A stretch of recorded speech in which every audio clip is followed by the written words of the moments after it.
Hej og velkommen til Kunsten at redde livs store julekalender. I dag skal vi snakke om advarselstegnene og symptomerne på en blodprop i hjertet. De tegn, der typisk er, at det stråler ud i venstre arm. Det kan også være ud i højre arm, men typisk er det ud i venstre arm.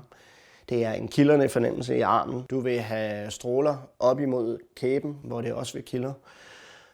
Kvinder har typisk, at det er ned i lænden. Du vil have smerter i hjerteregionen. Du vil få noget krampe. Det føles som kramper. Samtidig så vil du have vejrtrækningsproblemer.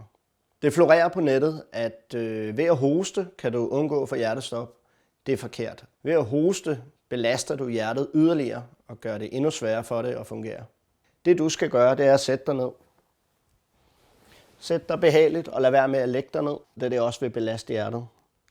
Tag din telefon, ring 112 eller endnu bedre, brug 112-appen og ring op via den. Når din GPS er aktiveret, så vil telefonen fortælle alarmcentralen, hvor du befinder dig. Og skulle du blive bevidstløs, imens du taler med alarmcentralen, så ved de, hvor du er, og de kan komme dig til hjælp.